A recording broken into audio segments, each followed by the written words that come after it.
June 4th, 1942, 10:52 a.m. Japanese carrier Hiryu, 150 miles northwest of Midway. Lieutenant Mio Kobayashi's hand trembled as he studied the reconnaissance photographs spread across the navigation table, his pencil hovering over coordinates that defied every calculation in the Imperial Navy's battle plan. Through the ready room porthole, he watched Admiral Yamaguchi Tamon examining the same images with an expression that would haunt Japanese naval officers for the remainder of the war. Not anger, not confusion, but the dawning realization that their fundamental understanding of American industrial capabilities had been catastrophically wrong. The photograph showed an American aircraft carrier launching planes, its distinctive island structure unmistakable despite the grainy quality. 3 carriers. The Americans had 3 operational carriers at Midway, not the 2 that Japanese intelligence had confirmed with mathematical certainty. The strategic equation that had seemed unshakable, 4 Japanese carriers against 2 American, had just collapsed. If this moment in history gripped you, don't forget to like, comment, and subscribe for more hidden stories of World War II that textbooks never told you. Impossible, whispered Commander Genda Minoru, the architect of the Pearl Harbor attack, who now served as Nagumo's air operations officer. We confirmed her sinking at Coral Sea. I saw the reconnaissance photos myself, burning, listing, abandoned by her escorts. Yet there she was, USS Yorktown, very much alive. Her aircraft already diving toward the Japanese fleet in coordinated attack formations that spoke of weeks of training and preparation, not hasty improvisation. Through the ship's intercom system, Kobayashi could hear the confusion spreading through Hiryu like wildfire. 3 carriers meant 230 American aircraft, not the 150 they had planned to face. 3 carriers meant the carefully orchestrated ambush had been reversed. 3 carriers meant that everything Imperial Navy intelligence had assured them about American repair capabilities was not just wrong, it was catastrophically, war-losingly wrong. The sight of Yorktown at Midway shattered the fundamental Japanese assumption about industrial reality and the nature of modern warfare itself. In the Imperial Navy's calculations, proper repair of severe battle damage required meticulous attention to detail, months of careful work, and the honor-bound craftsmanship that defined Japanese military culture. A carrier with a 551-pound bomb hull punched through 5 decks, with ruptured fuel tanks and destroyed compartments, would require a minimum of 90 days in the finest naval yard available. The mathematics had been irrefutable, confirmed by Japan's own repair experiences and validated by intercepted American communications. Enterprise and Hornet were the only operational American carriers in the Pacific theater. Lexington lay 2 miles down on the bottom of the Coral Sea. Saratoga remained under repair from torpedo damage sustained in January. The new Essex-class carriers wouldn't be ready until 1943 at the earliest. Japanese intelligence had confirmed this assessment repeatedly through multiple sources, yet mathematics meant nothing to the SBD Dauntless dive bombers now plummeting toward Japanese flight decks with deadly precision. As Admiral Nagumo's staff officers frantically recalculated their odds, one terrible truth emerged. They had based Operation MY, their plan to destroy American naval power in the Pacific, entirely on the assumption that Americans could not possibly do what they had clearly done. May 8, 1942. Coral Sea, 500 miles northeast of Australia. The attack had been textbook perfect, executed with the precision that had made Japanese naval aviation the terror of the Pacific. 18. Type 99 dive bombers from carriers Shokaku and Zuikaku found USS Yorktown emerging from a rain squall at precisely 1100 hours, her flight deck crowded with aircraft preparing for their own strike mission. Lieutenant Commander Kakuichi Takahashi, leading the dive bomber formation, watched with professional satisfaction as his pilots executed their attacks with deadly accuracy. The first bomb struck near the island structure, a direct hit that penetrated the flight deck and exploded 5 decks down. The blast was visible from 10,000 feet, sending debris and smoke billowing skyward in a column that marked another victory for Japanese naval aviation. Yorktown emerged from the attack trailing a 10-mile oil slick down by the head, with fires visible through gaping holes torn in her side plating. Speed appeared reduced to what Japanese observers estimated at 6 knots, barely enough to maintain steerage way. Aircraft returning to the Japanese carriers reported her finished, listing so severely that normal flight operations had become impossible. Aerial photographs showed destroyers moving in close alongside, their crews clearly preparing for rescue operations. Admiral Takagi Takeo, commanding the Japanese striking force, radioed Combined Fleet headquarters with confidence. 2 American carriers confirmed destroyed. Yorktown and Lexington eliminated from further operations. The Emperor himself was informed of the victory. Naval planners at Kure removed Yorktown from their order of battle, erasing her from all calculations for future operations. In their meticulous planning for the Midway operation, she had ceased to exist. Captain Elliot Buckmaster, Yorktown's commanding officer, had dramatically different plans. As his ship limped away at 20 knots, not the 6 knots Japanese observers had reported, his damage control teams began performing what would prove to be the first of several miracles. The bomb had killed 66 men instantly, destroyed 6 compartments, wrecked elevator machinery, and ruptured fuel tanks along 30 frames of the ship's hull. By every standard of naval engineering, Yorktown needed months of careful dry dock work to return to battle-ready condition. But the 3,300-mile voyage home would reveal the first glimpse of an American industrial philosophy that Japanese planners had fatally underestimated. Make it work, make it fast, make it fight. May 8th to 27th, 1942. Coral Sea to Pearl Harbor. The voyage revealed fundamental differences in approach that would ultimately determine the Pacific War's outcome. While Yorktown's damage was severe by any objective measure, her crew approached repairs with a mindset completely foreign to Japanese thinking, a philosophy that prioritized function over form, speed over perfection, and immediate capability over long-term aesthetics. Chief Carpenter Boyd Mackenzie ignored every damage control manual in the ship's library. Instead of waiting to properly replace damaged structural beams, a dry dock job requiring weeks of careful work, he simply ordered his teams to weld thick steel plates directly over the damaged areas, creating ugly but functional patches that restored structural integrity without restoring appearance. The work proceeded around the clock, with welders working in shifts to cover every damaged area with multiple layers of steel plate. The machinery spaces told their own story of improvisation and adaptation. The bomb had destroyed the No. 2 elevator machinery and severely damaged 3 boiler rooms, reducing the ship's maximum speed and limiting her to launch and recover aircraft quickly. Engineers rebuilt critical systems using parts cannibalized from the ship's machine shop, created entirely new components from sheet metal and spare parts, and jury-rigged equipment originally designed for completely different purposes. As Yorktown maintained 20 knots despite damage that should have limited her to 12 at best, American submarines monitoring her progress reported her position to Pearl Harbor through encrypted communications. Japanese intelligence intercepted these coded messages, but applied their own standards of interpretation, assuming that damaged vessel proceeding meant 5 to 8 knots maximum speed. Their calculations indicated she wouldn't reach Pearl Harbor until mid-June at the earliest, far too late for any repairs before the Midway operation scheduled for June 4th. The Japanese had made a fundamental error. They had projected their own methodical, perfectionist approach onto American capabilities. While Japanese doctrine demanded complete repairs before any vessel returned to action, Americans were developing a radically different philosophy based on acceptable risk and immediate necessity. May 27, 1942, 1 p.m. Pearl Harbor Naval Base. Yorktown's arrival presented a sobering sight that would have convinced any reasonable observer that she was months away from battle readiness. The 10-mile oil slick was visible from Diamond Head, a dark stain spreading across the harbor's blue waters. She listed noticeably to port, with smoke still wisping from temporary patches, hastily welded over bomb damage during the voyage home. Rear Admiral Aubrey Fitch, who had witnessed the Coral Sea damage first-hand from his flagship Lexington before she was abandoned and scuttled, had already cabled his professional assessment to Pacific Fleet headquarters. Minimum 90 days required for return to battle-ready status. Recommend reassignment to West Coast facility for complete reconstruction. But Pearl Harbor in May 1942 had been transformed from a peacetime naval station into something unprecedented in naval history.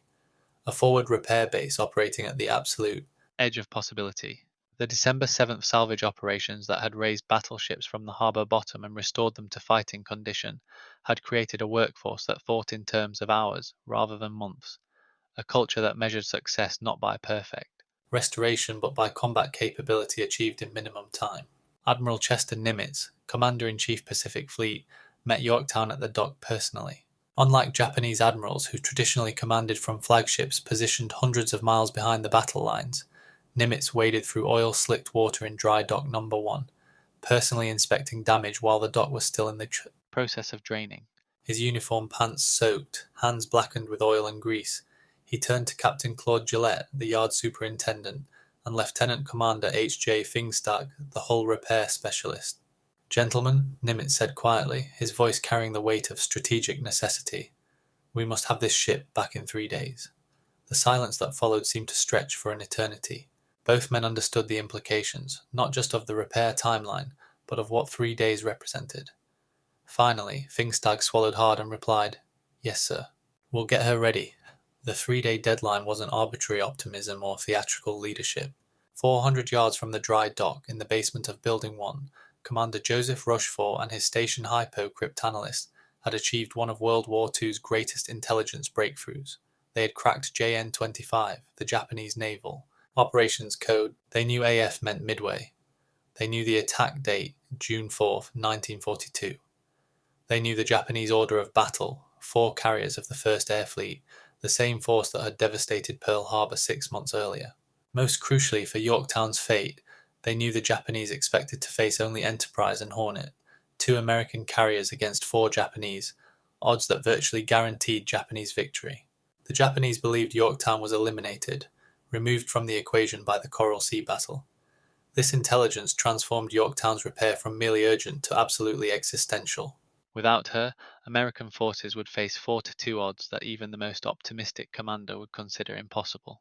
With her the ratio became 3-4, still unfavourable, but within the realm of possibility for a force fighting defensively with advance warning of enemy intentions. Rochefort himself visited the dry dock during the repair operation, standing quietly as he watched 1,400 workers swarm over the damaged carrier. Years later he would write, "We could read their mail, but reading Japanese plans meant nothing if we couldn't act on them. Yorktown gave us the strength to act." Those shipyard workers were as crucial to victory as any codebreaker. May 28th, 5:30 a.m., dry dock number 1. Before the dock had fully drained, while water still swirled ankle deep around the massive carrier's hull, 1,400 workers swarmed aboard Yorktown in what would become one of history's most intensive industrial efforts. They came from every department on the base: welders, electricians, ship fitters, machinists, pipe fitters, sheet metal workers, many of whom had already worked through the night on other urgent projects. They would work continuously for the next 72 hours, sustained by coffee, determination, and the knowledge that American naval power in the Pacific hung in the balance. The repair operation defied every principle of Japanese industrial philosophy. Instead of careful planning and hierarchical approval processes, the work proceeded as controlled chaos guided by a single overriding principle: make her fight. Supervisors made decisions instantly without consulting higher authorities. Workers crossed traditional trade boundaries, with electricians helping welders and machinists assisting pipe fitters. The only rule was speed and functionality. Everything else was secondary. The specific techniques employed would have horrified Japanese naval architects trained in traditional methods. For the massive bomb damage, a 551-pound bomb had created destruction extending from the flight deck through 5 levels of the ship. Japanese doctrine would have required cutting away all damaged steel, fabricating precise replacement sections, and rebuilding each deck to original specifications. Estimated time, 30 days minimum. Pearl Harbor's solution was radically different: leave the damaged structure in place, weld massive steel plates over everything, and shore up weakened areas with wooden beams borrowed from construction sites around Oahu. The repair wasn't elegant, but it restored structural integrity in 18 hours of continuous work. The fuel tank damage presented similar challenges. Near misses had ruptured tanks along 30 frames, contaminating fuel supplies with seawater and creating dangerous vapors throughout the ship. Japanese protocol demanded complete draining, thorough cleaning, individual tank inspection, and methodical repair of each damaged component. Estimated time, 2 weeks. The American approach was characteristically direct. Pump out all contaminated fuel, seal ruptures with quick hardening cement originally developed for runway repair, weld plates over everything accessible, and completely seal off tanks too damaged, for quick repair. Total time, 11 hours. The machinery repairs required similar improvisation. 3 boiler rooms had been damaged, reducing superheat capacity by 70% and limiting maximum speed to 27 knots instead of the designed 32.5 knots. Japanese standards would have demanded complete boiler replacement and restoration to full capability. Pearl Harbor's solution was to ignore the superheaters entirely, accept the speed reduction as an acceptable trade-off, and focus exclusively on basic operational function. Total time, 14 hours. The human dimension of the repair operation was as remarkable as its technical achievements. Electrician Lewis Walters, just 21 years old, later recalled the intensity of those 3 days. We didn't have time for proper repairs according to the book. We ran electrical cables over decks instead of through proper conduits. We welded plates over holes instead of replacing damaged sections. Everything was temporary, ugly, but functional. We knew sailors would die if our work failed. The arithmetic of the repair operation was staggering. 20 tons of steel plate welded into place, 35 miles of electrical cable strung throughout the ship, 400 tons of contaminated fuel pumped out and replaced, 3 completely demolished compartments sealed off permanently. The continuous arc welding drew so much electrical power that it caused rolling blackouts across the island of Oahu. Workers ate sandwiches while welding, caught 15-minute naps against bulkheads between shifts, and maintained precision standards while working faster than anyone had thought possible. When the massive electrical demand for welding operations caused power outages at civilian hospitals, Oahu's residents accepted the rolling blackouts without complaint, understanding that something vital was happening at the naval base. When the shipyard needed lumber for shoring operations, construction companies across the island delivered materials without paperwork or payment guarantees. The entire community mobilized around the understanding that Yorktown represented something larger than a single ship. She represented America's ability to fight back. The hull repairs defied every principle of traditional naval architecture. Ruptured seams were wedged tight with wooden timber, covered with thick steel plates, and welded solid to create what one engineer described as a metal scab over the wounds. Electrical repairs abandoned all pretense of following proper procedures, with cables strung along decks through hatches and across overhead spaces in patterns that would have failed any peacetime inspection. May 30th, 1942, 9 a.m. Yorktown departed Pearl Harbor with shipyard workers still aboard, continuing repairs as she gathered speed and cleared the harbor entrance. These dedicated men would transfer to a harbor tug as the carrier reached open water, leaving behind a ship that looked like a prize fighter who had been hastily patched up between rounds. The air group assembled on her flight deck was itself a testament to American adaptability under pressure. Bombing Squadron 3 had been transferred from USS Saratoga. Torpedo Squadron 3 had been cobbled together from survivors of the Coral Sea Battle and pilots drawn from training squadrons. Fighting Squadron 3 combined pilots from 3 different squadrons who had never operated together as a unit and had no experience with Yorktown's specific equipment and procedures. As Yorktown cleared Pearl Harbor, the workers who had performed the impossible lined the docks in silent tribute. Chief Hull Technician Fingstag, exhausted after 72 hours of continuous supervision, would later say, "We sent her out looking like a fighter who'd been patched up between rounds. She wasn't pretty, she wasn't perfect, but she could still throw punches. That was all Admiral Nimitz asked for, and that was all we needed to deliver." June 2nd, 1942, 325 miles northeast of Midway. When Yorktown joined Enterprise and Hornet at the predetermined rendezvous point designated Point Lock, the other carriers' crews were stunned by her appearance and apparent combat readiness. Commander Wade McCluskey, Enterprise's air group commander, later wrote in his memoir, "We knew Yorktown had been badly damaged at Coral Sea. We expected that maybe she'd limp in as a reserve unit, unable to conduct normal flight operations." Instead, she was launching aircraft, running full flight operations and looking ready for sustained combat. Admiral Frank Jack Fletcher, commanding Task Force 17 from Yorktown, understood something that would prove crucial to the coming battle. Yorktown's presence wasn't merely about adding additional aircraft to the American force. Her psychological impact on Japanese planning would be far more significant than her tactical contribution. In his final briefing to staff officers, Fletcher explained the strategic situation with characteristic directness. "The Japanese have planned this operation for months, calculating every detail based on facing 2 carriers. When our aircraft appear over their fleet in numbers they don't expect, that certainty dies. Uncertainty kills confidence, and confidence is what makes their pilots so dangerous." Aboard flagship Akagi, Admiral Nagumo Chuichi conducted final preparations for Operation Mi with the absolute confidence that had characterized Japanese naval planning since Pearl Harbor. 4 carriers, Akagi, Kaga, Soryu, and Hiryu, with 248 embarked aircraft, would face 2 American carriers with an estimated 150 aircraft. The numerical advantage seemed overwhelming, but more importantly, these were the veterans of Pearl Harbor facing Americans who had yet to win a major carrier engagement. Captain Minoru Genda, Nagumo's air operations officer and principal architect of the Pearl Harbor attack plan, had wargamed every conceivable scenario. Even if the Americans achieved complete tactical surprise, an unlikely possibility given Japanese reconnaissance capabilities, superior pilot training and numerical advantage would ensure Japanese victory. The mathematical certainty was reassuring, they simply couldn't lose.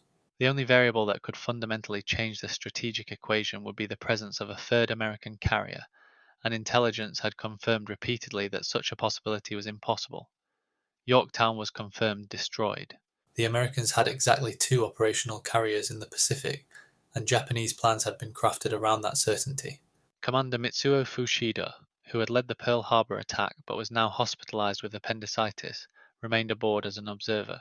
Years after the war, he would write, "Our entire operational concept rested on intelligence that the Americans had 2 carriers available.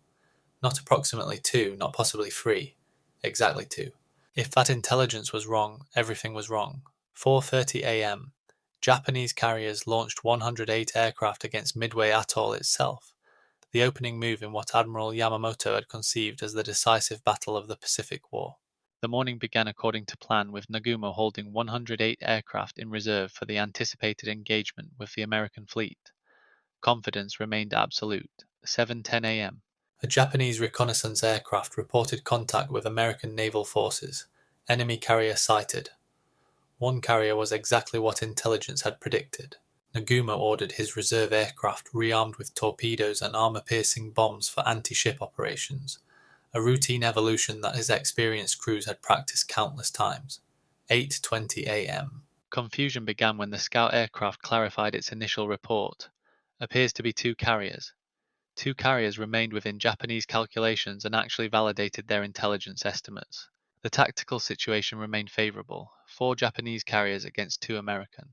But then began a series of American torpedo bomber attacks that would shatter Japanese assumptions about American numbers, even as they demonstrated continued American tactical inferiority.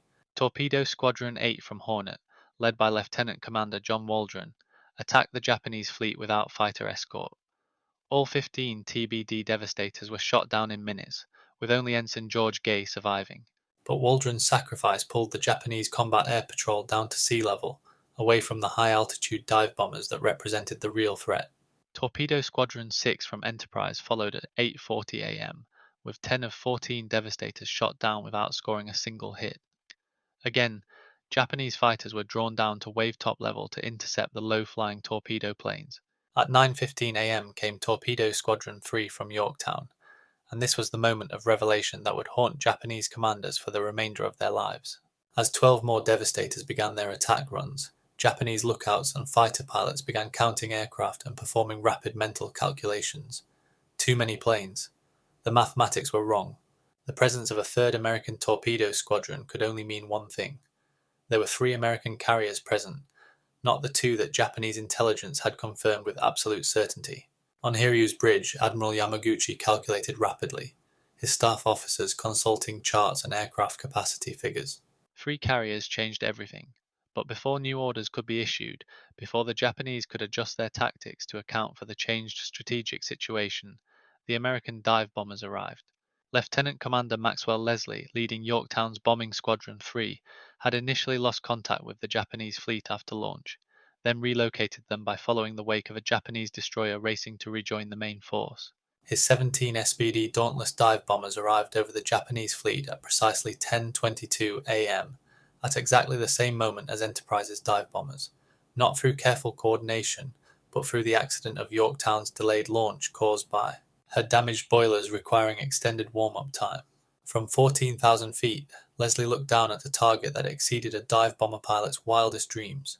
4 Japanese carriers steaming in formation with their flight decks packed with armed and fueled aircraft, their protective combat air patrol at sea, level-chasing torpedo bombers, completely unable to intercept high-altitude dive bombers.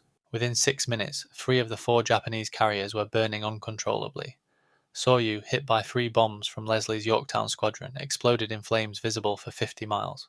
Akagi and Kaga, struck by Enterprise's bombers, became floating pyres that would burn for hours before sinking.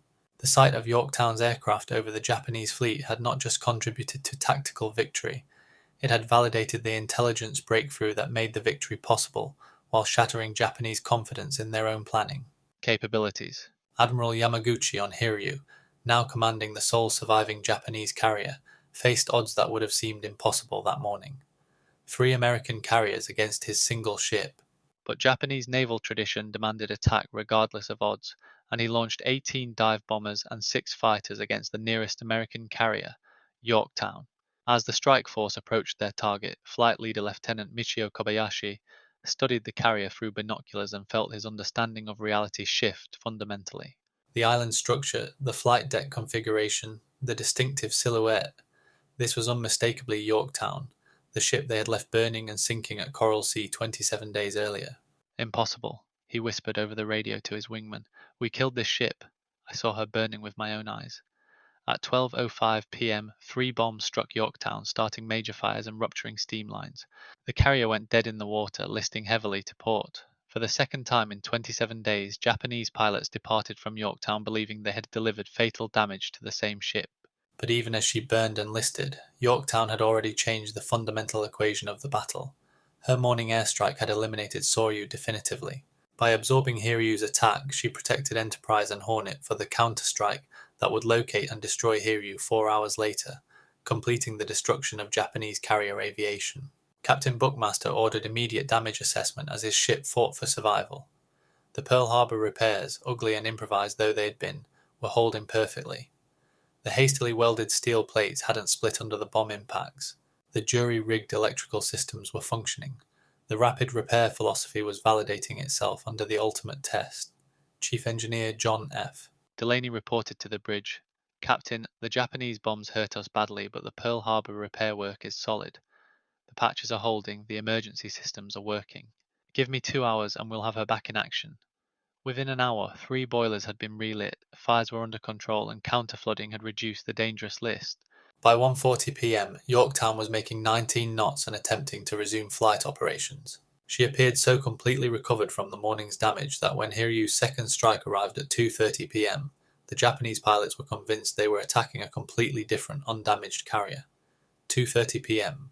Lieutenant Tomonaga Joichi, leading 5 torpedo bombers, all that Hiryu had left after the morning's losses, expected to find the Yorktown he had bombed that morning still burning and possibly abandoned. Instead, he found an aircraft carrier underway at high speed, actively launching fighters and conducting normal flight operations. His confused report back to Hiryu suggested they were attacking a second, undamaged carrier, leading Japanese staff officers to believe there might actually be 4 American carriers present in the battle area. While Tomonaga's torpedoes would ultimately prove fatal to Yorktown, the confusion prevented any coordinated Japanese response before Enterprise's dive bombers found and destroyed Hiryu at 5 p.m. The psychological impact on Japanese planning was as significant as the tactical damage. Their fundamental assumptions about American capabilities had been proven wrong at every level: ship construction, damage repair, strategic planning, and industrial capacity. The appearance of Yorktown at Midway represented more than tactical surprise. It demonstrated that American democracy mobilized for war could achieve feats that seemed impossible to military minds trained in traditional thinking. June 6th, 1:31 p.m.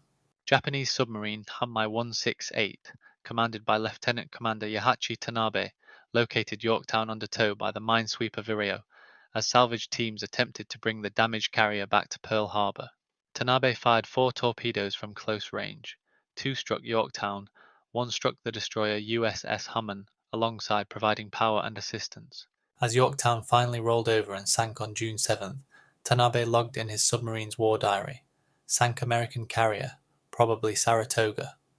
Even in death, Yorktown continued the confusion that had characterized her entire contribution to the Midway battle. The Japanese never fully understood that the carrier they had encountered at Midway was the same vessel they thought they had destroyed at Coral Sea. The numbers tell the story of industrial philosophy translated into strategic victory. Yorktown's repair, Japanese estimate for similar damage, 90 to 120 days. American peacetime standard, 30 to 45 days. Actual time required, 72 hours. Workers involved, 1,400. Continuously combat effectiveness achieved, 85% battle impact. Japanese assumption, 4 carriers versus 2 equals certain victory. Actual situation, 4 carriers versus 3 equals manageable odds. Result, 4 Japanese carriers sunk, 1 American. Carrier loss strategic outcome. Japanese offensive capability permanently ended tactical multiplication. Soryu definitively sunk by Yorktown's aircraft. 2 Japanese airstrikes absorbed by Yorktown that would otherwise have struck Enterprise, or Hornet 75. Japanese aircraft destroyed in attacks against Yorktown, Japanese planning assumptions shattered, leading to strategic paralysis. The presence of Yorktown at Midway had multiplied American effectiveness far beyond the simple addition of one carrier's aircraft. She had transformed the strategic equation from hopeless to possible, and possibility had proven sufficient for victory. Years after the war, participants on both sides would reflect on what Yorktown's resurrection had meant to the Pacific conflict. Commander Mitsuo Fuchida, Japanese. The appearance of a third carrier shattered our planning completely. Every calculation, every tactical scenario, every strategic assumption was based on facing 2 carriers. When our lookouts reported more torpedo bombers than 2 carriers could launch, we knew something was terribly wrong. By the time we understood what had happened, 3 of our carriers were burning. Aviation machinist Tom Cheek, USS Enterprise. When we saw Yorktown at point lock, grown men actually cheered. We knew she'd been hurt real bad at Coral Sea, but there she was, patched up like a prize fighter between rounds, ready for another fight. Just seeing her there made us believe we could win. Electrician Wayne Morrison, Pearl Harbor. When we heard she'd helped sink 3 Japanese carriers before taking her final hits, the whole yard went quiet for about 10 seconds. Then someone started clapping, and pretty soon 10,000 workers were applauding. Those 3 days had meant something. We'd sent American boys into battle with equipment we knew would work because we'd made it work. The Japanese gradually developed understanding of what had occurred at Midway, but complete comprehension required years of analysis. Admiral Matome Ugaki, Yamamoto's chief of staff, wrote in his personal diary, "The appearance of Yorktown at Midway was not merely luck or coincidence. It represented preparation, intelligence, and industrial capability we had completely underestimated. The 72-hour repair was not a miracle. It was a response to intelligence that revealed our battle plans." In 1962, former Lieutenant Commander Tanabe visited Pearl Harbor as part of a veterans exchange program. When shown Dry Dock No. 1 where Yorktown had been repaired, he stood silent for several minutes, then said through an interpreter, "Now I understand what we were fighting. We thought we were facing ships and airplanes. We were actually fighting an idea that anything is possible if you work hard enough and fast enough. We believed in spiritual power over material capability. Americans believed in material capability properly applied." Admiral Shigeru Fukudomi, in his post-war memoirs, provided perhaps the most insightful analysis. Yorktown taught us that the war was lost before it began. Any nation that could repair such severe damage in 3 days could not be defeated by any nation that required 3 months for the same work. It was simple mathematics applied to industrial philosophy. Yorktown's repair revealed fundamental philosophical differences that extended far beyond naval architecture, Japanese philosophy, perfection in craftsmanship, honor in attention to detail. Complete restoration required time, less important than quality hierarchical decision-making, adherence to established procedures. American philosophy, function over form, speed over perfection. Good enough is good enough, time is everything. Instant, decision-making authority, innovation over procedure. This philosophical difference extended throughout both nations' war efforts. Japan built exquisite aircraft, perfectly engineered and virtually handcrafted by skilled artisans. America built good enough aircraft by the thousands, each component interchangeable and repairable with whatever materials were available. Japan pursued perfection, America pursued victory. Station Hypo's code-breaking achievement made Yorktown's rapid repair strategically urgent, but the successful repair made the intelligence actionable in return. Without Yorktown, Admirals Nimitz and Fletcher might not have risked battle against superior Japanese forces. With her, the mathematical odds became acceptable for commanders willing to fight defensively with complete knowledge of enemy plans. Commander Rochefort later reflected, "We could read Japanese naval communications in real time, but reading their mail meant nothing if we couldn't act on what we learned. Yorktown gave us the combat strength to act on our intelligence advantage." Those shipyard workers were as important to victory as any cryptanalyst. The combination of intelligence breakthrough and industrial capability created a strategic advantage that Japanese planning had never considered possible. They had prepared to fight the America they understood, methodical, cautious, bound by peacetime procedures. Instead, they encountered an America mobilized for total war, capable of achieving the impossible through the simple expedient of refusing to accept impossibility. Yorktown's repair operation revolutionized American naval damage control doctrine permanently. The principles established in those 3 days became standard practice. Speed over perfection became official policy, function over form became operational doctrine, innovation over procedure became cultural expectation, acceptable risk became strategic philosophy. The Yorktown Standard emerged. Any ship that could float could be saved. Any damage could be repaired sufficiently to fight. Any timeline could be met if the requirement was genuine. The repair also demonstrated American industrial democracy to the world, showing that free workers choosing to give their maximum effort could achieve results that seemed impossible to observers trained in authoritarian systems. Today's United States Navy still teaches the Yorktown lesson to every sailor and officer. Modern damage control doctrine emphasizing rapid restoration over complete repair traces directly to those 72 hours in dry dock number 1. Every damage controlman learns the story. Every repair facility knows the standard. Make it work, make it fast, make it fight. Captain Buckmaster's philosophy became institutionalized. The enemy won't wait for perfect repairs. Function beats perfection every time. In 1985, surviving Pearl Harbor workers gathered with Yorktown veterans in Hawaii for the battle's 43rd anniversary. The meeting between the men who had repaired the ship and those who had fought her provided emotional closure to one of World War II's most remarkable stories. Electrician Lewis Walters, now 64, met aviation radioman Tom Lee, whose battle station had depended on the emergency electrical systems Walters had jury-rigged in those frantic 72 hours. "Your wiring saved my life," Lee said quietly. "When we took that first bomb hit, primary power failed immediately, but your backup cables kept my radio equipment running." I could still coordinate fighter direction because of your work. Walters, tears in his eyes, replied, "We knew boys would depend on our work. Every weld, every wire, every patch. We imagined someone's son needing it to work perfectly when everything went to hell. We couldn't let you down." The reunion revealed how the repair had affected everyone involved. Chief hull technician Fingstag, now retired, spoke for many. "We sent her out knowing she wasn't perfect, knowing the patches were ugly, knowing a peacetime inspector would have failed half our work. But we also knew she could fight, and fighting was all that mattered. After the war, Admiral Nimitz provided what became the definitive evaluation of Yorktown's strategic significance.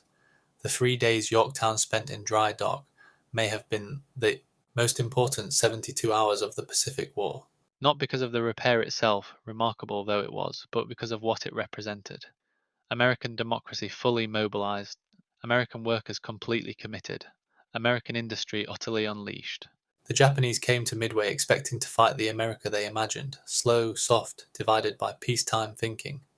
Instead, they encountered the America that actually existed when fully aroused, fast, tough, and united by common purpose. Yorktown was the proof. When Japanese pilots saw Yorktown's aircraft over their carriers, they witnessed more than unexpected airplanes. They saw American industrial will made manifest. They saw their own strategic assumptions crumbling. They saw the future, a world where technological innovation and human determination could overcome any challenge, no matter how impossible it appeared. The Pearl Harbor repair workforce understood they had participated in something historically significant, though the full implications wouldn't become clear until after the war ended. Mary Patterson, a quality control inspector who had worked all 3 days without sleep, later reflected, "We knew it was important. You could feel it in the air, see it in the admirals' faces, hear it in the supervisors' voices when they said we had 3 days to do 3 months' work. But we didn't know we were changing the course of the war. We just knew American sailors were counting on us and we couldn't let them down." When we learned what happened at Midway, when we heard that our ship had helped sink 3 Japanese carriers before she went down fighting, every worker in that yard stood a little taller. We'd proved that American workers could do anything if the cause was right and the need was genuine.